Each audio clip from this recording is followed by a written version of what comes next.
நான் என்னை பற்றி சொல்லும்போது பலர் வேண்டியவர்களும் விமர்சகர்களும் எதிர்கட்சிக்காரர்களும் சொல்லுது, தோத்து போன அரசியல் பேசுறாரு விடியான்றது அப்படின்பாங்க. நான் எப்படி தோத்து போனேன் என்பதை நான் உணர்கிறேன் என்பதை உங்களுக்கு சொல்லுகிறேன். நான் 20 வருடத்துக்கு குறைந்தபட்சம் 20 வருடங்களுக்கு முன்பாக அரசியலுக்கு வந்திருக்க வேண்டும். அது வர தவறினேன் என்பதுதான் எனக்கு தோல்வியாகப்படுகிறது. அப்படி வந்திருந்தால் இன்று நான் நின்று பேசிக் கொண்டிருக்கும் வார்த்தைகளும் இடமும் வேறாக இருக்கும்.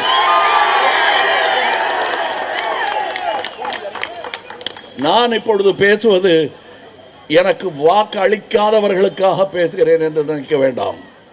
அவர்களும் என் மக்கள் தான், அவர்களும் என் உறவு தான். வாக்கு அளித்தவர்கள் போக இந்த டெமோக்ரசி என்பது பாக்கி 49% கவனிக்காமல் விடுவதல்ல. அவர்களும் இருக்கிறார்கள் என்பதை நினைவில் கொள்ள வேண்டும். அதுதான் டெமோக்ரசி. ஸோ உங்களுக்கு அவங்களுக்கு இருக்கிறது 2% வித்தியாசம் தான். தம்பி என்னங்க தாடியெல்லாம் வச்சு போற பார்த்து தம்பிங்கிறீங்க. காலம் அவர்களை தம்பி ஆக்கிவிடும். யாரை அண்ணலாக்க வேண்டுமோ அவரை அண்ணலாக்கும்.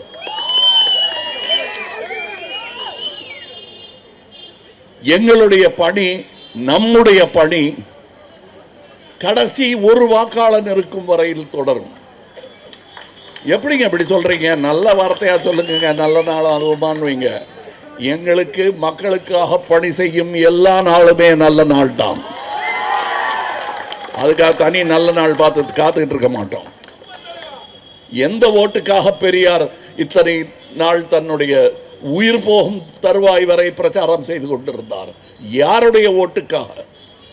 தனக்கு வேண்டும் என்பதற்காகவா? அவர்கள் எல்லாம் எனக்கு எப்படி காந்தியாரை பிடிக்குமோ அதையே அளவு பெரியாரையும் பிடிக்கும். பெரியார் இருந்து உண்மையை பேசி இருந்தால் தன்னுடைய விலாசத்தை அவர் சொல்லி இருப்பார். அவரே காந்தியின் சிஷ்யன் தான்.